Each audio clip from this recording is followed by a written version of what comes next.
Good evening, everyone. Welcome back to the Blind Press YouTube channel. And it's Saturday, and it's time for Star Trek. And with me today, I have my good friends, the One Ton Hammer. Hello. And Skeptalk. Hi, everybody. And Functional may join us. He or he may not. He's not feeling the best. So if he does not join us, Functional, our thoughts are with you. And today, we are going to talk about episodes that just hit us in the feels, whether they be sad feels, angry feels, or just plain ugh. It's just well said. They got us in the feels is the name of the stream today, and I just figured we'd talk about episodes that just struck a chord with us in some fashion. There is so much to talk about here. Because if you think about just the sheer scope of all the series that we deal with, plus the movies, that's a lot of material to choose from.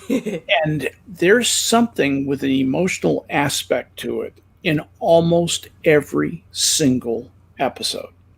Yeah. You think about it. So it really is it's a target-rich environment, and there's going to be no accounting for taste. Nope. Yeah, because Star Trek is so big. It's so gigantic. Yeah, exactly. Everything that we come up with, every idea that we come up to talk about with, there's plenty to pick from. Yep. But everybody is going to say something like, the death of Spock. That's one we almost could just push that. We almost could just say that's off the table because we all know that's the one that. Absolutely, there's not much that drives me to tears. I'm pretty hard bitten, but God, that every time. Huh? Maybe a man like you, not sensitive? Yeah, imagine that. I don't react that way, that much to that, and I'm, but that moment, and I'm a little bit like Hammer too. The part that gets me is when they send the casket off. Yeah. And I just when feel he's the sense dying. It's when he's being sent away. That there's not going to be a miraculous. When I first saw it, I thought there's not going to be a miraculous save. How wrong I was. And there's, that's it.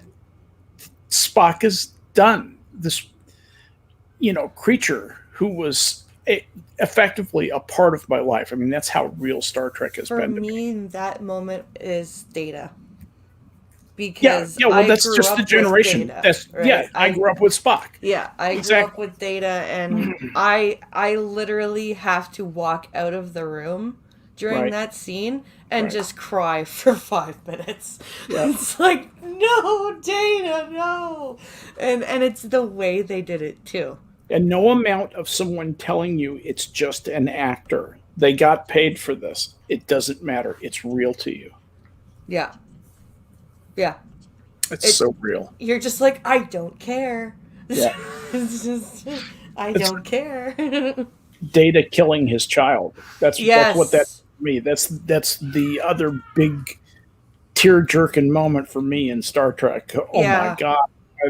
I just came unglued when I thought the story's not going to go there. I need to close my door now because everybody's inside. So balls outside. I know it's hot as balls outside. Big Callow. You're streaming? Let me find a way to say balls on your stream. Yeah, exactly. I'll get you demonetized. Functional's available. Yeah, I'm just I'm making my way. It's just Pinkalo and Logan came inside, so Pinkalo was setting up the pool. Functional is here, by the way. Yeah, I am adding him to the stream. Hello. Balls. Yes, as balls. As Pinkalo just says, hot as balls. Yeah, sorry. I was just sort of lying down because it is actually Southern Ontario is a freaking swamp right now, and I needed to lie down. Yeah, it's 85 degrees, which we consider cool. We are snow Mexicans, Skep. Come on. Snow Mexicans. We are snow Mexicans. It gets down to 40, we pass out. We just say, well, that's the end. When it gets down to minus 40. when it gets down to -40, we're like, hey, it's a nice balmy September afternoon. Where are you at, Skep? I am south of Dallas. High is This is 31 nothing to you. degrees Celsius right now. Oh, 85 degrees is that's Comfy. It's still sweater weather, but yeah. Thankfully, on a starship, it's completely temperature controlled. I just don't know how people like myself and how people like Skep would get along in the same starship with very different tastes of temperature. Actually, that's in point of fact. I tease about that. I actually have a really wide range of comfort most of the time, and so it makes me easy for women to get along with because I just honestly don't care what the thermostat is set at. Yeah. It's also probably easier when things are mostly maintained at a given range than constantly shifting like it is up here. Like the other day it was 12 degrees. Now it's 35. Last Friday we had to turn the fucking furnace back on. Yeah. Yeah. So, we have the opposite problem down here. I mean, it gets... We think that the heat is broken. It's late September. We think, okay, no more 100-degree days. And then it pops out 107 degrees. Just go, where the hell did that come from? I know exactly what you mean. So we were just talking about the different, like the generational moment between Spock's death and Data's death. And how it was... Spock's death was very, it was hard for Skep and Hammer. Oh, yeah. And Me but too. Data's death... For me, because I grew up with Data.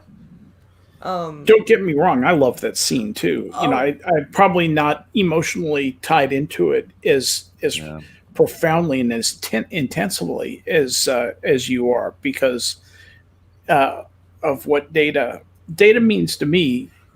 Something different than what it means to you. It's just utterly integral to your memory of growing up, and the way Mr. Spock is for me, very much. Yeah, I think I bridged the gap here a little bit because you're very TOS, Skep, and she's very Next Generation, and I'm kind of really both because I'm old, but I mean I got into Star Trek when I was a kid in the 60s, so I see this from both sides, and I still can't bring myself to Data as much as I can for Spock. And it's not really, it's only one line. I think I've mentioned this before, but when Kirk's voice cracks, that's what gets me. It's not that he died. It's not live long and prosper. The whole scene inside the engineering, it's Kirk's sad. reaction. Okay, but when does Kirk ever do anything like that? When did he ever cry? He didn't even cry when David died. Yeah. But yet his voice cracks for Spock. I'm right there with you, Hammer, as somebody who seems to be more in the bridge between the two. And I think it also played out not as well with the Data thing, because the series of events that lead you to that via the poor writing just didn't hit me. It didn't, I was like, really? They're going to just kill off Data? Whereas with Spock, I was like, holy shit, this is happening? Yeah, had they given Data at least a few moments to say something more than goodbye. Yeah, that was bad writing there. They should have given him something. They should have had a moment or a scene where maybe similar to Lull, where his neural nets are fucked and Geordi's trying to save him and that would have been. See, I'll tell you when I did have that emotional response to Data, quote unquote, dying, was when they went back to, what was it, 18... Oh, Time Zero. Time Zero. Time Zero, when they went back to the 1800s. That, I was like, okay, they find the body. I was like, okay, this is weird. And when it actually happened, I was like, oh my God, no. Oh, no. I had that visceral, emotional response to one of my favorite characters of that series just going up in smoke. I mean, sure, there was a part of me at the in the back of my mind going, okay, well, they can't just end it here. They're not just killing off this character. But the initial response was very much akin to that scene in Engineering with Spock and I almost said Picard. Holy shit, Kirk. When I saw the episode The Most Toys, and that shuttle blew up and then went to commercial, I was like, oh my god. Like the first time I saw, I was like, oh my god. Are they gonna kill Data? And because the shuttle blows up and it switches to the bridge of the Enterprise, and everyone just goes, Data. Mm-hmm. And then commercial break, and you're like, what? Huh? What? That's good writing. That's leaving you on that cliffhanger that is going to bring you back in 5 minutes and 4 minutes and go, wow. Yep. And then, like but other than being, and I'll get back to like some sad ones too, but there are some ones that just made like, I'll say it. I always say this in DS9. I've never hated a character as much as I hated Eddington. Not just because of him betraying Cisco, but because he drove Cisco to betray himself. He was so loathsome. I think that was like the brilliancy of Eddington to turn Cisco against himself. Yeah. And gloat about it. And just be like, look what I did to you. Ha ha ha ha. Isn't that awesome? And it's like, oh, you. Now that you have me, the only thing you want to do, end my life, you can't do because your own values forbid you. Yeah. And just constantly throwing it back in his face. Yeah. That entire arc, even though it was spread out through 3 seasons, was just gorgeous. And that really cemented DS9 as my alpha show, like number 1 on the list for me, was just dealing with those kinds of emotions of just, you want to be the bigger person, but sometimes you have to arm the torpedoes and salt the planet. Yeah. You know, that's I've always found it interesting that DS9 is your, you know, you just put it very well, alpha show. I understand the appeal of DS9. You know, when we first started talking about this, we talked about DS9, and I said I've only seen a few episodes of that. I haven't watched much of it. I was talking with Blind Press. We were just talking on the phone together, and she said, "Oh no, you got to watch this. You know, go to the beginning and just start watching it, and you'll see what the appeal is." And I'd start binge watching the thing. I'd spend hours, 12 hours watching DS9. And it's easy to do once you get past season 1. Yeah, it is. Season 1 is true for really any track. rocky. Yeah, that's actually is very true. true, Hammer. But once you get into the characters and you get some investment in the characters, those characters are deep and rich. And the cool thing is, it's a very different show from TNG. Very. And just as TNG is a very different show from TOS. Yeah. And that's where I will fault Voyager just a little bit. It wasn't different enough from TNG to suit me. You're right. Yeah, it was a little bit more TNG feeling. Yeah, but it's we got a lady captain, and we're going to do soap opera in front of you. And they don't have the support of the Alpha Quadrant, their allies, the Federation, blah, blah, blah, blah. They've got to reestablish that in a new... But you're right, it didn't separate itself just enough. It didn't have to go too far, but just enough. It just wasn't it wasn't original. Yeah. It did, you know, DS9 has some amazingly original ideas. Yeah. Enterprise is in that same folder for you, right? Because Enterprise is the same thing. It's on a star. Yeah, Enterprise that's just a knockoff. Same thing. Okay. Yeah. Enterprise grew on me. Like when I was younger and when it first came out on TV, I was pissed. Yeah. I was like, fuck this shit. Yeah, I couldn't stand to. I'm not watching it. And I didn't. And I started watching it for this stream. And it grew on me to the point where I'm like, okay, I can appreciate this as Trek, and I can appreciate, you know, watching the progression of humanity from, you know, interplanetary travel in their solar system to, you know, deep space. Like I can appreciate that. but it's definitely not in the same caliber for me. It's not fair. I just can't get past the captain. You just can't get past Bacula. Geez, you're more MGTOW than I am. Pardon me? I said you're more MGTOW than I am. Maybe. Well, TNG was a blockbuster amongst. I mean, by far the most popular. Yeah. TOS maybe, but TNG really had the viewership because of the time that it was produced, and it was a well-written show. It was. And you take something that's that good, and you want to keep doing something that good, so you can't really blame them for trying to do Voyager and Enterprise. No, here's what I blame. Here's what I blame Voyager for, though, was they did not try and develop a equally good. You take the good things from TNG, but do something original the way DS9 did. Yeah. And the fact that DS9 did it shows me that it could be done. Well, DS9 had a fundamental difference in that you weren't exploring. No. It was the basis of the entire show. Is you're going to sit here. Well, you weren't going out to explore. The exploration, right? You're just going to sit here and wait for it to come to you. Yeah. If you take DS9 and you start from what was the 4th season on, where they're constantly in their ship flying around the world, they kind of seems like TNG to me at that point. Yeah. They don't spend so much time on the space station anymore. They're in the Defiant and they're fighting battles and stuff like that. It sounds very TNG. Yeah. I mean, they did have to compete with Babylon 5, which started true.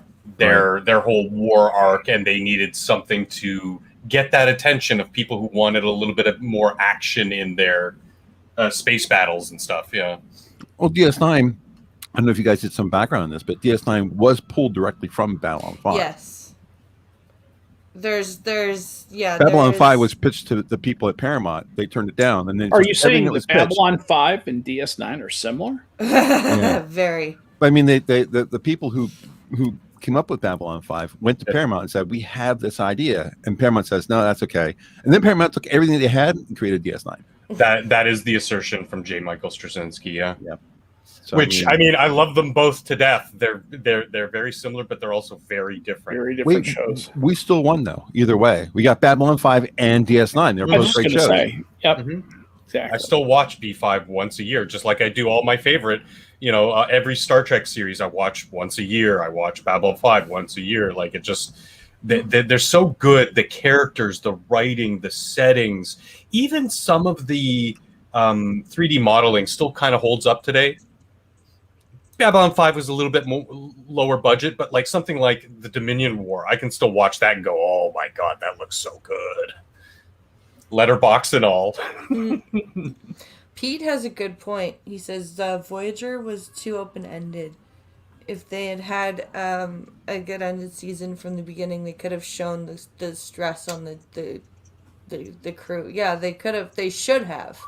Yeah, like entire seasons should have, like 90% of a season should have been Year of Hell, not just 2 episodes. Yeah, Year of Hell could have been. Because they're constantly complaining, "Oh, well, we're low on energy reserves. I can't replicate a cake for B'Elanna." It's like, what? That's it? Yeah. How about you can't replicate toilet paper or water, or because things are so crunched, like you're on water and food rations all the time and this and that, but no, we got to go to the holodeck, which we all know uses an insane amount of power, energy. Yeah, it never sat right with me. I still enjoyed the individual episodes and the series. It is what it is. Yeah, a new sci-fi show that I can sit down and sort of turn off my analytical brain, whereas with shows like TNG, TOS, Babylon 5, DS9, I couldn't turn off my analytical side because you needed that analytical side to get the full breadth of the show, of each story arc. Even someone like Kira, which I know you guys don't particularly like, I can look at some of the trials and tribulations that someone's coming out of a, for lack of a better word, a Holocaust. Why she is the way she is, why Ensign Rolaren is the way she is. And even though they're not great characters, I can still get that sort of, okay, I understand. The only and there I have to say the one notable exception in Voyager is that Bajoran who had that visceral reaction to Krell Moset's hologram. That actor did a really good job. When in that episode Nothing Human, where B'Elanna gets attacked by the what the hell, the weird life form that was like basically attached to her, and they've created a consultant for Doc, and they ended up creating like the Cardassian Dr. Mengele. Yeah, yeah. That Bajoran character in that episode did a really the actor who played him did a really good job of that visceral, what the fuck is he doing here reaction. Robert Picardo too, in his playing his character, who's like really doesn't have these kinds of thoughts and feelings. So going, well, it's just data. Why don't we use it? Sort of. Yeah. Again, what's great about Star Trek, presenting both sides, letting you decide what you think. Tom Paris, for like, and I know a lot of you don't really like Tom, but he has a great line. He goes, "So let's just delete the mean hologram and let B'Elanna die." Yeah, exactly.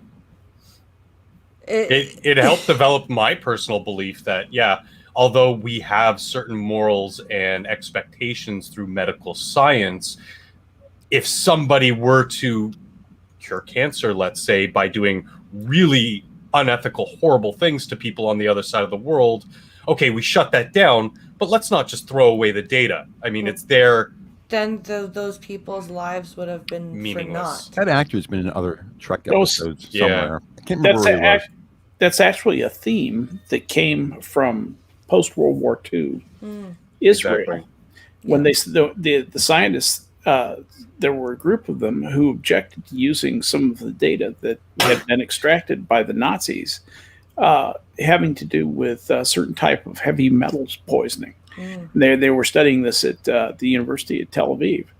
And they said, no, if we don't use that data, those people will have truly died in vain. Yeah.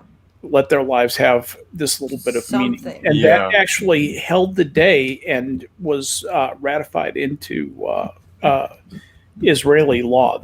A part of their law that's a little bit different from ours. Anyway, it's kind of like a court decision, I guess we'd say. Yeah. And Hammer, what was his name? David Clennon, who's been all over TV, another one of those names who just all over TV. Don't see much in the way of other Trek, though. I thought I saw him in other Trek. You know who I did find out was, we talk about this from time to time about actors being in other Trek episodes, but I found one that nobody seems to have caught, except for me so far that I know of, is that you all remember Admiral Jarok, right? Yeah. The actor who plays him. And he's been in a bunch of things. Do you know he was in Enterprise? No. Really? Yeah. There's they're in this. When they had to take the warp core? They're in this Indy area, and they find a huge concentration of bubbles. It looks like a surface of the sun almost. And they find this capsule buried in one of those bubbles. Oh, the alien! Yeah, the alien is Admiral Jarok. That's cool. Oh my god! You just blew my fucking mind. You know what you see? The sneer on his lips is what got me. He has that look on his lips when it says all the timetables, all the records. That sneer on his face. That guy did the same exact thing. And I was like, I know that guy. I know that sneer. That is Jarok. Oh, how funny. Yeah. Really? Yeah. Oh my god. That just blew my mind because I can see it in my mind now. Yeah. I didn't research it, so maybe I could be wrong. I don't know, but we should check it out. At me. Yes. If check you guys want to Google it. Because I know I'm pretty sure though. You were talking about cast members. I just wanted to follow up one thing about Babylon 5. One of my favorite things about Babylon 5 is that it had a guy named Charlie Mooney in it, also known as Billy Mooney. And he was in Lost in Space. Lost in Space, right? Lost in Space, Lanier, and he was also in DS9 as the engineer on the planet. Where the Gemini Art were attacking. That's where I was going War into. Games. Yeah, exactly. Danger, Will Robinson. He's a great actor. And supposedly a great guy too. So Yeah, I see a lot of his stuff on social media. He's still a very good, down to earth kind of funny guy. Yeah. It was funny too because there was not Gul Dukat. What's his underling? Gul Dumar. Damar. Damar was also in Enterprise. I was thinking the episode I was just saying that I was thinking Hammer was referring to, where they're stuck without the warp core and they have to steal the warp core from those other aliens. Oh. The leader of the aliens is Damar. Oh, really? cool. Oh, wow. Yeah. Awesome. So talking about more episodes, there's a couple that just really creep me out. Hit me. And one of them I watched specifically for some dumb reason while I was in the middle of a very bad medication change. And the doctors were basically going like, here, try this. Oh, that's not working. Here, try this. Like within like 2 or 3 weeks of each other. So I was all fucked up and I couldn't sleep. So, I decided to watch The Mind's Eye, as you do. That's one where Geordi is That's the one an where assassin? That's the one where Riker thinks he's in a mental institution. Mm. Yeah. He's all like, it starts out with the play where he's acting that he's That in a was a mental creepy institution, episode. and then he goes to and then it like switches between him acting on the Enterprise and him being on the planet, literally in an alien psych asylum, and it's just like that episode just really messed with me, especially. Was he talking to Crusher or Troy at the end of the episode? Troy? Troy? Okay. Yeah.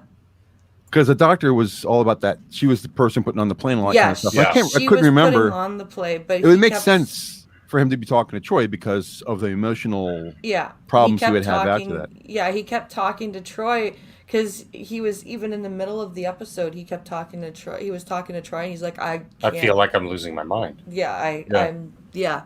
You know what the thing about that was really bad was at the very end where he had to tear the set down. That was kind of like there was nothing Trek about that. That was 100% outside of Trek. That they would bring in that It thing worked, that he would. though. Oh yeah, it did, but it was like made it really scary. Like he had mental issues. What's the word I'm looking for?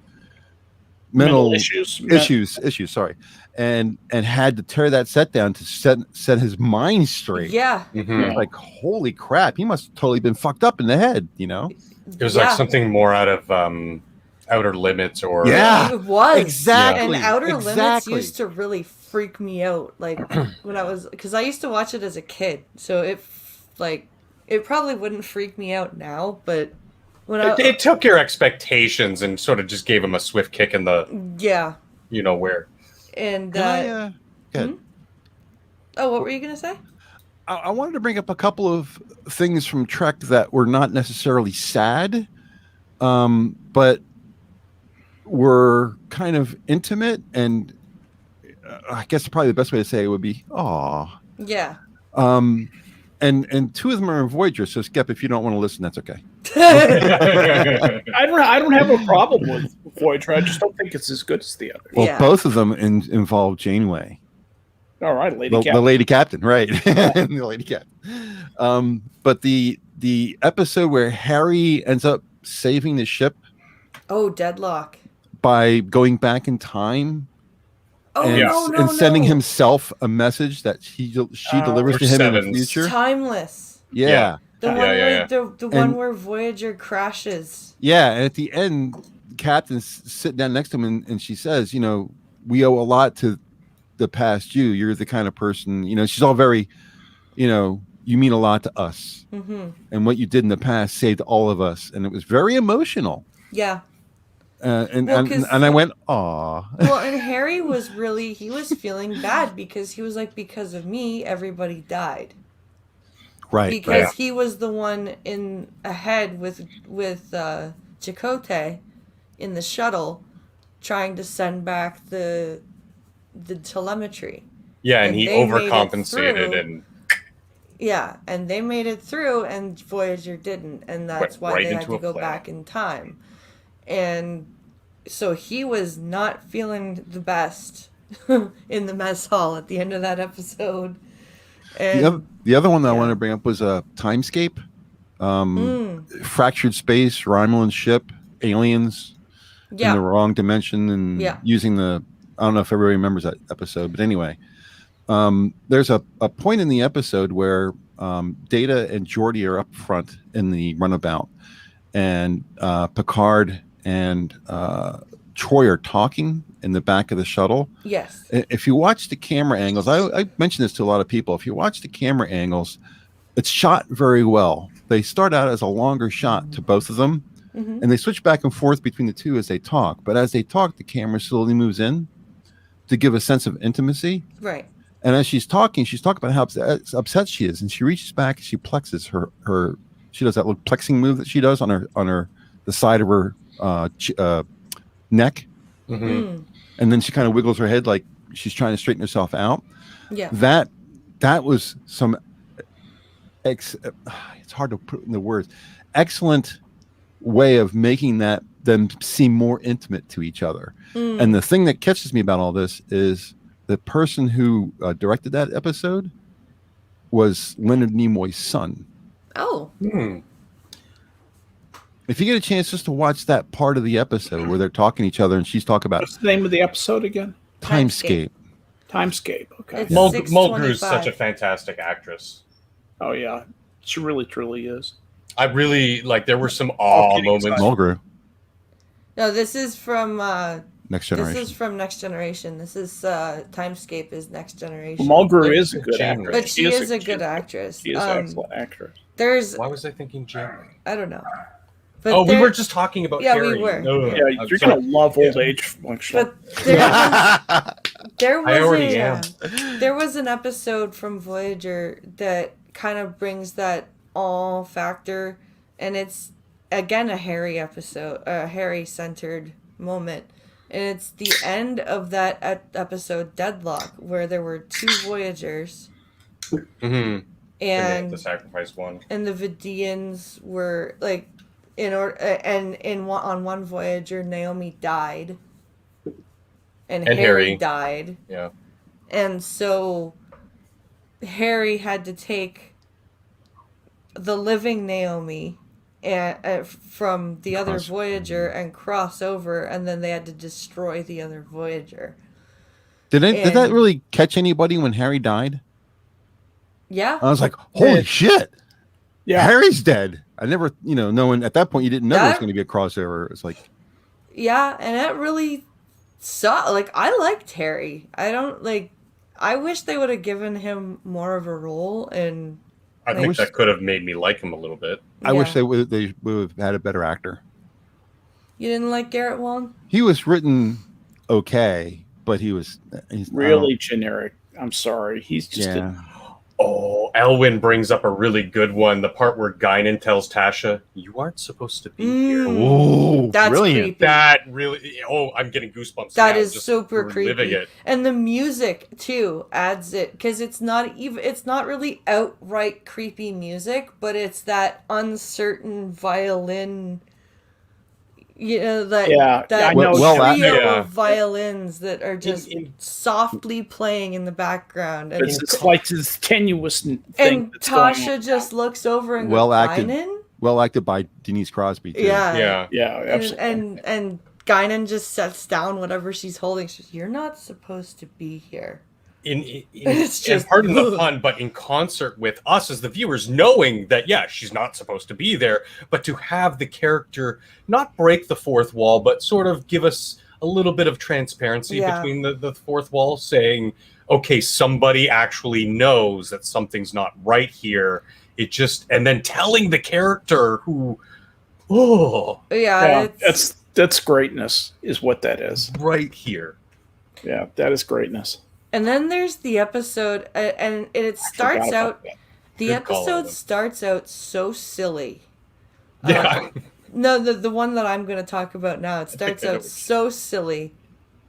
It's called Clue. So it's the episode Clue from season 4, I think, of TNG.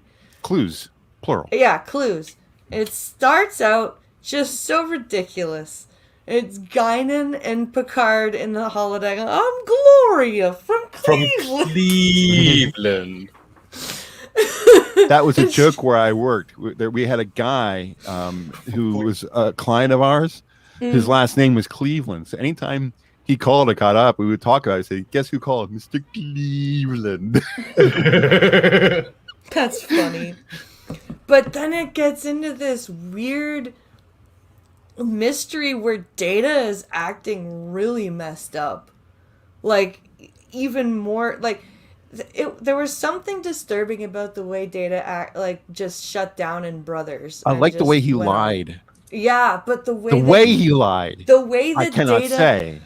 Yeah, I cannot say. You certainly can say. No, sir, I cannot say. I cannot say. It's like, it's not like you're right or you're wrong or anything like that. It's, I'm not allowed to tell you. You know, it's basically what he was telling Picard. Yeah. I don't even know if Picard even picked up on that fact, but he's like, yes, you can. No, I can't. It was, and it was just creepy the way the Data, like the most honest thing on the ship, right, had to be subversive. And in order to save his crew's life, like he had to lie. And then like Troy is getting possessed. Like that, like, and her voice went all weird, and like that was just, and she was able to break Worf's wrist. I wonder how like, they did that with her voice. Is that just her sounding Modulator. different? That sounded like her voice through a modulator. Yeah. Oh, okay, so it just wasn't her doing it. And even Picard's justification in the end going, there were too many clues. We are an inquisitive species. You leave one crumb behind, we will pursue it to the end of our being because that's in our nature. I was just like, oh, man. But you're right, the pure silliness leading into something, again, very serious and very... There's a lot of weight behind the situation. And it's kind of a... season 4 had a couple of creepy episodes in it because you had Brothers, which was really creepy. Like, does that have one moon circles? No, no. Brothers was the one where it starts out with the two boys and the one of them tricked the other. No, it was season 4, Night Terrors. Yeah, Night Terrors is season 4 as well. That was kind of creepy. I mean, it was silly, but it was also kind of creepy. If you subtract that dream sequence, it's a disturbing episode. Like, if you get rid of those 3 dream scenes, right, and you subtract those 3 dream scenes, that's a creepy fucking episode. Especially for Trek. Like, that's almost a horror movie. What's the one where Data is dreaming and he has an anvil? Phantasms. Where is that at? That's season 7. Oh, that's late. Okay. But Drumhead was also season 4 too. Yeah, Drumhead. But you get you get Brothers where Data first of all just shuts down all, like, his programming gets basically overridden, and he just basically takes over the Enterprise to go visit Daddy. And then Lore shows so up easily. And kills Daddy. Yeah. Isn't it amazing how easy he was able to take over the Enterprise? Yeah. It's like, oh yeah, I can just completely take over the ship anytime I want to. Okay. Not only that, but in the way he did it, he could kill everybody. On the ship by a whim.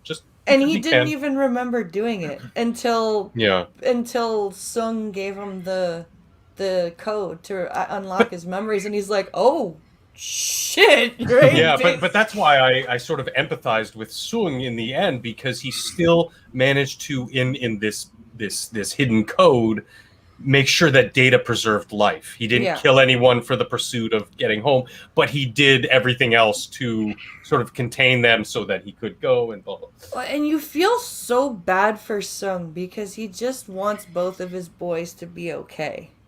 Yeah.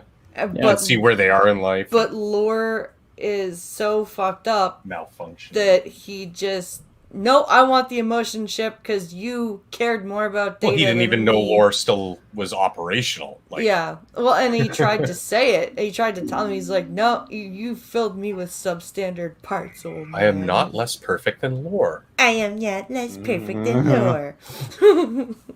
That's what you want to hear, but the way that Spiner's saying it is just so matter-of-factly. You can't help but laugh, even though it's a sad scene, a sad expression of his character. Spiner making fun of himself. Yeah. Data says it one way, and then Lore, who is actually Spiner, of course, is mocking Data, who is. And then someone who's also Spiner goes, both of you, enough. Yeah. I thoroughly enjoyed that episode for that whole dynamic. Yes. And plus, Brent Spiner is just such an amazing actor. Yeah. To me, he is really, I don't know about his versatility and range, but in terms of doing that part, he absolutely nailed it. Now, there's another episode that just is absolutely, first of all, fantastic, and second of all, very, very creepy. And it is Masks. Oh, hell yeah, Masks. Masaka is waiting. Another Spiner episode. Yeah. Fuck, man, that was just... What was his name? Ehot. Ehot. And then there was the old man near the fire. Yeah, and the little boy. The scared little boy. Yep. And there was, like... But tour de force by Spiner, no doubt. Oh god, and the one line that clinches it for me, just for its creep factor, is Data looking up at Geordi while Geordi's working on him and goes, "Geordi, what does it feel like when a person is losing his mind?" And then you're just like, whoa. How do you explain that? And all Geordi can say is, "Data, you're scaring me." And I'm scaring myself. It's like, whoa. Like, another one that got me right in the feels was Family, when Picard is dealing with things with his brother. That was they're fighting out in the vineyard. Yeah. And I mean, the whole episode, just make you feel uneasy. Yeah, between the two brothers, and even though neither of them are bad people, they're just at odds with each other for most of their life, because of their life choices. And to have that sort of thrown away with a passing line two seasons later, when saying that their farm was destroyed. And Generations. Generations, yeah. And I was kind of like, really, that's all you're going to give back to that? Which was such a powerful moment in piercing the veil of Picard as a character on the emotional level, because he's a very professional career military diplomat. Professional veneer is hard to break through with. Yeah, and his brother was well acted. Whoever that guy was who's played his brother, that was a really good acting performance by that guy. The way he egged Picard on, not smart enough, valedictorian. Standing with your arms raised in victory. The way he pronounces the phrase, you can hear the venom in his voice about it. Jeremy, he's pissed. Oh yeah, about that, and you can pull it out. You don't really have to pull it out. It's in your face about how he feels about it. And even at the end, when they kind of make up and they're sitting there in the mud, and he says, "This is going to be with you a long time, Jean-Luc." That was just so well acted. Yeah. I thought that's his brother. That really is his brother. And that's not acting. That's real people.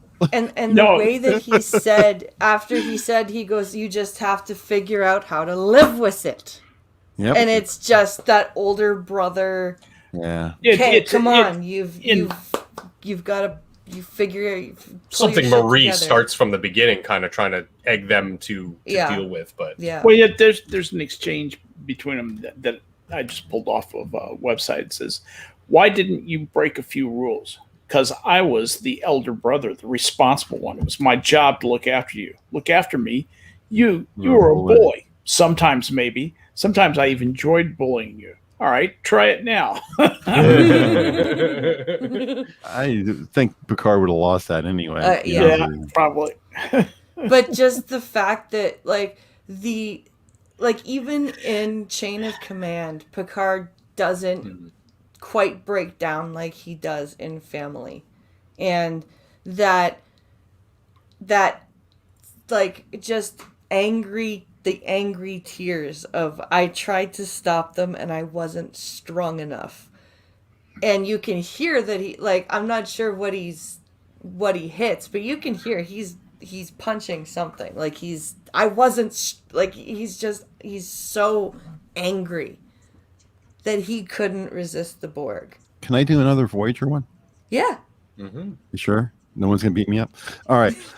So the episode where the doctor's thing that allows him to move around the ship, mobile emitter, gets eaten by the Borg, and it creates the drone, right?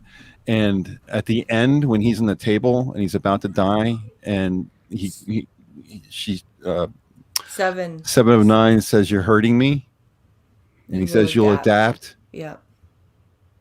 That's hard. The look on her face, man. Got to give it to Jerry Ryan. She looked like she was hurt. And then she has to go and deactivate his alcove at the end. Yeah.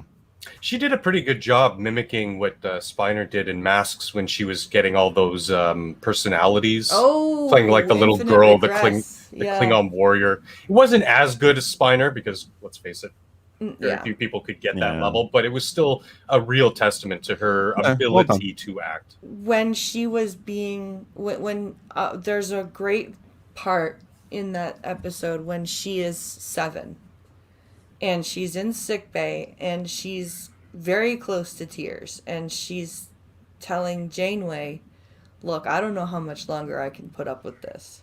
Mm-hmm. I'm fine. I don't think I'm strong enough to deal with this.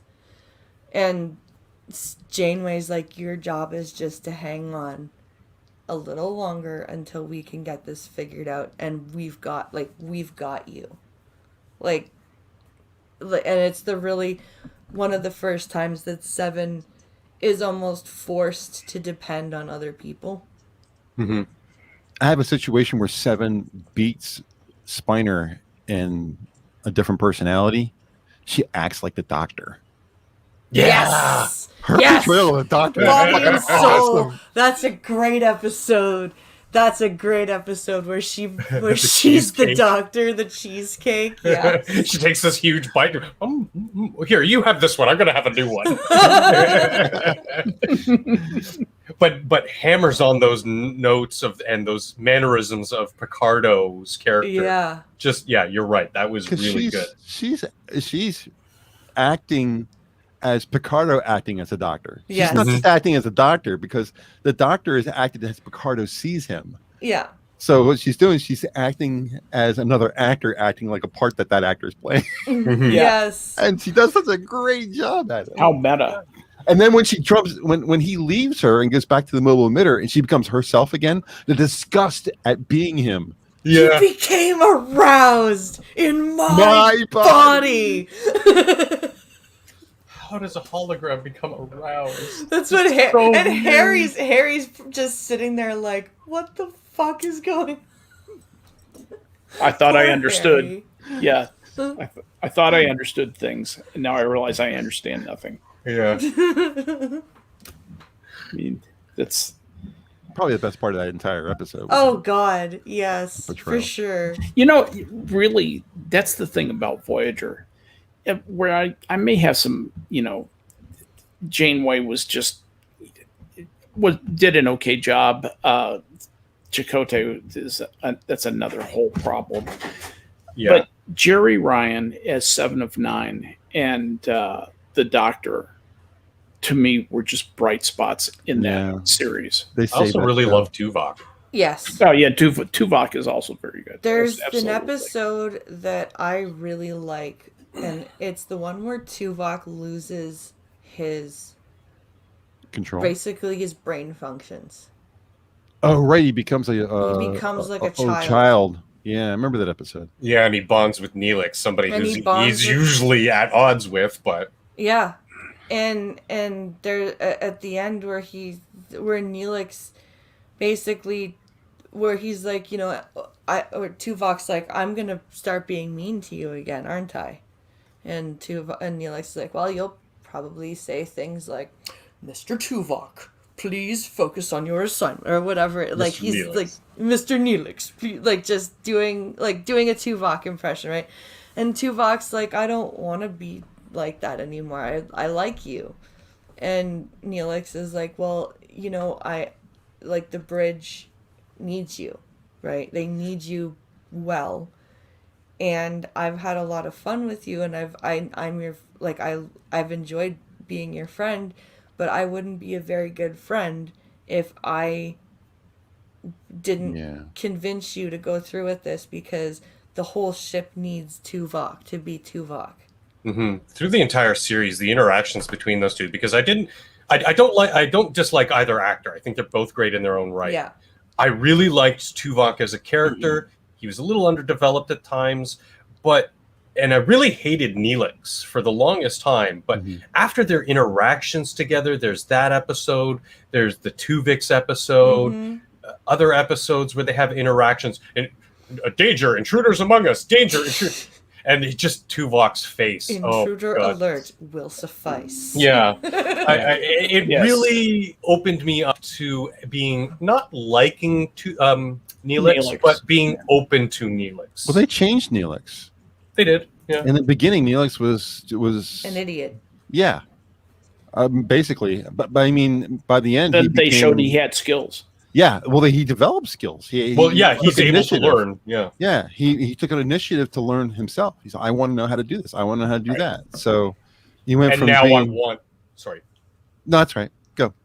Well, and then he's sort of like, there's this defining moment of his character where he says, now I want an official position within the crew. I don't want to just be the unofficial ambassador, but I want to join the security team. Right. Yeah. And that because he's learned about it. That leads to an emotional point for him, because when he leaves the ship, it was like the third episode from the end of the series. Yeah. When he leaves the ship and he's walking down and all the crew is lining the hallway with him. Yeah. And he goes to leave. Oh, that's so sad. I felt something. Sad. Yeah, but I mean, what got me there was at the very end, just before he walks out, Tuvok has him turn around. He sticks his foot out and moves his foot back and forth like he's dancing. Yeah. Put your right foot in. Yeah, but the whole point was that that's what it's all about. Neelix kept on saying, I'm going to get you to smile. I'm going to get you to dance, blah, blah, blah, blah. Well, he's leaving the ship, and Tuvok said, well, I can do this. And he just moves his foot around to say, there, you got to see me dance. He didn't smile, but yeah, that was very heartfelt. It was a sign of respect, Yeah. mutual admiration. Yeah. And even as somebody who, for most of Voyager, really didn't like Neelix, even that hit me right in the feels. Yep. It was, and then there's the episode, Darkling, which is another. Explain it. I don't remember it by name. Darkling was the one. It's a Doc episode. So it's a Voyager episode, and it's all about the Doctor. And it's where he's trying to enhance his personality. Oh, right. So when he becomes evil, I remember so that. he puts personalities of like Lord Gandhi and Gandhi, Lord Byron, and Socrates, Da Vinci, T'Pau, like all the greats, but doesn't take into account that they all had like incredibly psychotic parts of themselves. Very significant character flaws, yes. Yes. And basically goes absolutely insane and tries to kill Zahir. Tries to kidnap Cass. Just a great acting job by Robert Picardo. And the another one. Oh yeah, the scene where B'Elanna is talking to him, cause he genuinely doesn't want this to happen, and it's halfway through the episode, so you're like, okay, this looks like it's gonna get fixed. You know what I mean? And then but his reaction when she tells him is, well, and then he thumps the table, is, get them out, Lieutenant. It's so funny. It's just like, get them out now, right? And later, when he's in the holodeck altering the holograms, Yeah. even though they're holograms, watching Socrates, like half of Socrates on the floor twitching, Yeah, that disturbing. really was, very disturbing. Yeah. And then when he just jumps off the cliff with Kess, Yeah. they're like, you can't do this, Doctor. Watch me. And he just jumps, and you're like, okay. Such a dark episode. And then he but the one episode that really sticks with me is Critical Care. And it's a season 7 episode of Voyager, and it's Doc is stolen. That was a really and good one. Integrated into a medical facility on some like very classist world, incredibly classist world, where if you do not have a specific rating, you basically get taken to a place where you get to die. Like, you don't get medical care. You get like, and if you overprescribe a drug, they killed Timmett. yeah. How dare they kill Timmett? And Doc basically rearranges the medical rating of the, I guess, the Or Tevis. manager of the place, Mm. and is like, it gives him the dead person's rating. The red level treatment. The red level treatment, yeah. And at the end of that episode, he takes the Hippocratic Oath again. And it's very, very, like, it's powerful, because he's like, because before he does that, he asks Seven to examine his ethical subroutines. Because he's just like, I can't believe I just did that to somebody. Mm-hmm. Like, I should, that's not what doctors do. And you can tell that there's this struggle with, well, it may not be what doctors do, but I may have just changed how medical treatment is given. Yeah, because they hand everything over to a very calculating AI. Yeah. So everything boils down to ones and zeros. Yeah. And it's something that, again, calls back to what we deal with in modern times of where is that line drawn between your humanity and the numbers. Yeah. It's called TC, right? TC, yeah. Yeah. Your treatment coefficient. Yeah. Can I bring up Chain of Command? Yes. Because that's the there are 4 lights episode. Or where when he smashes the pain, the basically the remote that gives it, that controls the mechanism On his heart. his heart. Yeah. Oh, like everything about that, just my emotions were all over the place first watching that, because you're sitting there in agony watching Picard go through this torture and everything. Even before he gets captured, there's a bit of that torture from the high up Starfleet command in sending him on the mission, and then it devolves into actual torture at the hands of Cardassians. And then there's that, as he's walking out, that fuck yeah moment where you're just like, woohoo! And then and you've got that, and then you've got the battle between Riker and Jellicoe. Yeah. On board the Enterprise, and like everybody's like, what are you doing? The whole ship is basically like pissed off at Captain Jellicoe. That uniform is not regulation. Jawohl, mein Herr. Oh, Lewin brings up the one where the Doctor tries to create himself a family. Oh, I can't watch. Ever since I had kids, I can't watch that episode. I just can't do it. Like where Wally and the Bee turns where he into has to say goodbye. Yeah, where he has to say goodbye to his daughter, and it's like, everybody lies. Oh fuck! I just can't watch that. I could relate with his son. I'm like, in the Wally and the Beeve segment, I'm like, okay, yeah, this is truly unbelievable. I don't know, even the best of families don't act this uninteresting. I love when B'Elanna and Cass is like, B'Elanna's like, computer, freeze program. I'm Yeah. sorry, I have to leave before I get diabetes. Yeah. Oh, but then she like completely fucks with the subroutines and her son. It makes it more realistic. Yeah, and the first and foremost obviously is the interactions with his daughter, but like I was saying, the interactions with his son, just being a rebellious teen, Yeah. the interactions with his wife, even though even fewer than the other two. You see that he sort of treated her as basically an indentured servitude, a slave, chattel, and now that she's more of a human being, he's like, realizing, yes, relationships like this are give and take. Everybody has to put in. Nobody can just sit back, kick their feet up, and just allow the family to take care of themselves, because that's not how things work. No. Family is work. Relationships are work that is constant to the day you establish those connections to the day you die. Yeah. That was a fantastic episode. Fantastic. It was. And but you're right, that scene, I just have to Netflix skip the scene, please. Yep.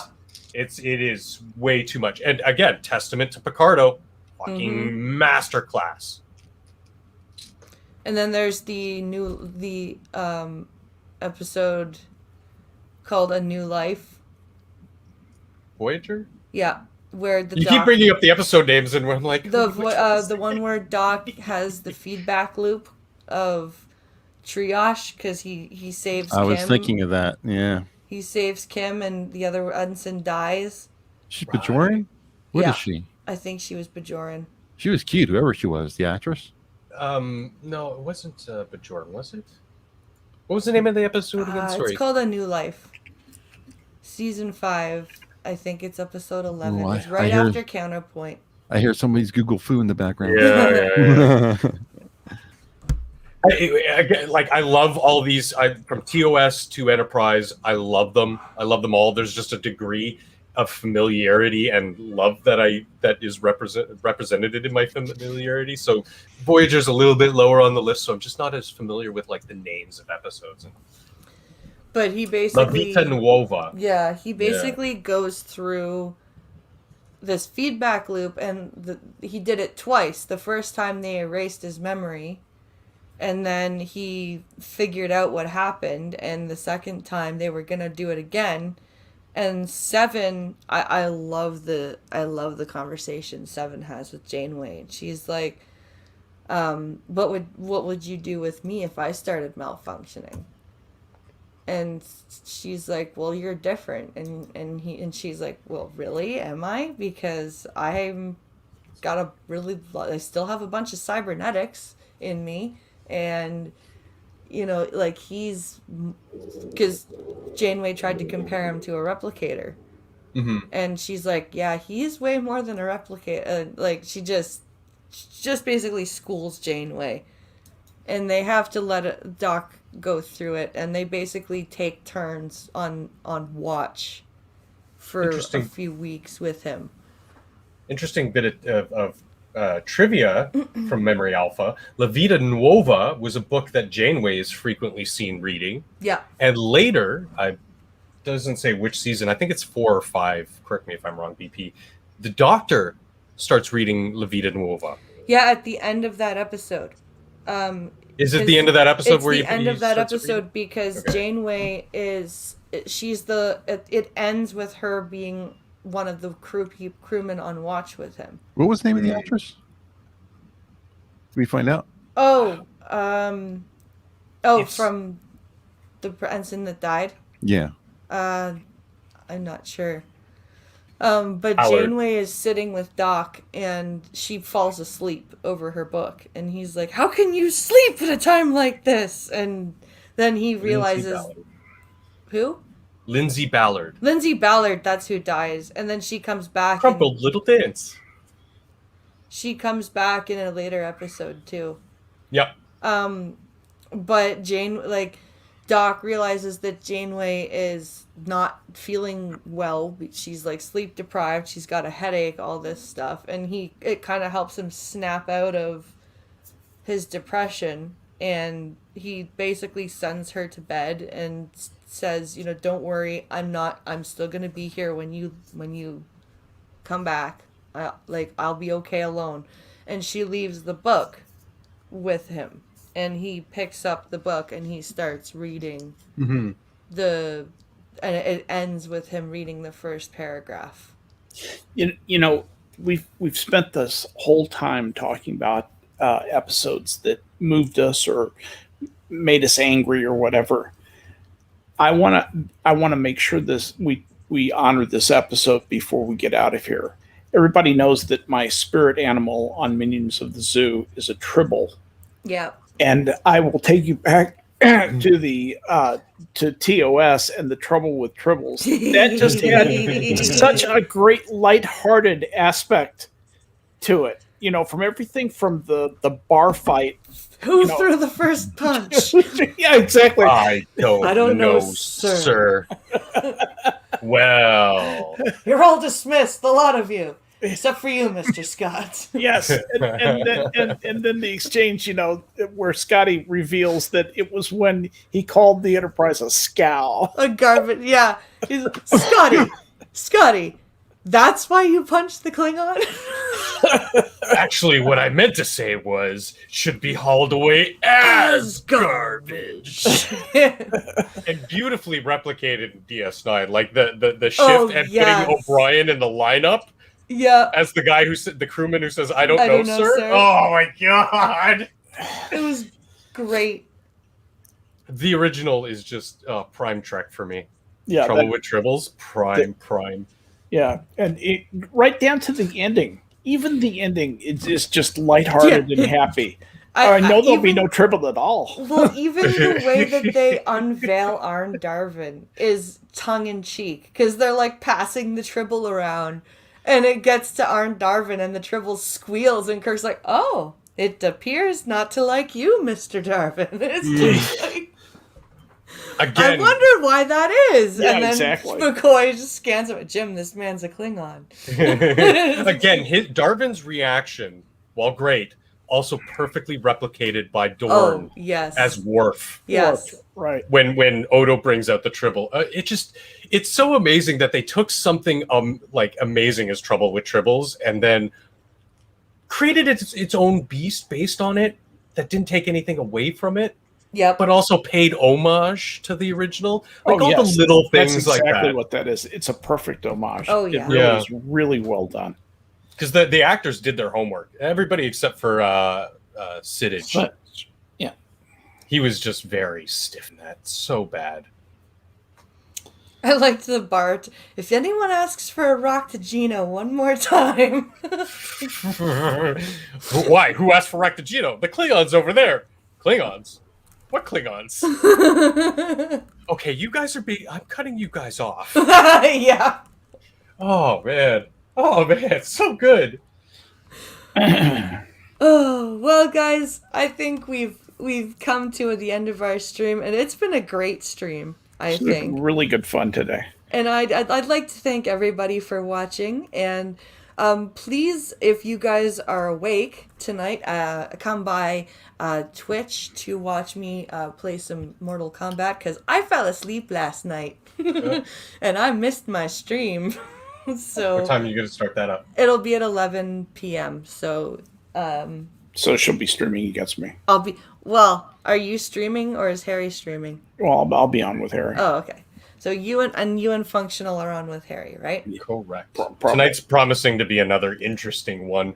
Oh yeah. What's the topic? We're covering various topics. You know, we like to stray away from just topics du jour and talk about bigger narratives or more interesting things that people. It's a very organic stream. It really is. Nice. Yeah, we throw out some topics and then we just discuss. And to catch that on Minions of the Zoo channel at 11:30 p.m. Eastern, if you're sick of watching me beat people up. And of course, come by for the coffee stream on Monday. Thank you all for watching, and have a fantastic rest of your Saturday. Bye, guys. Bye, guys. Bye, everybody. Bye. Screw you, Pincalo.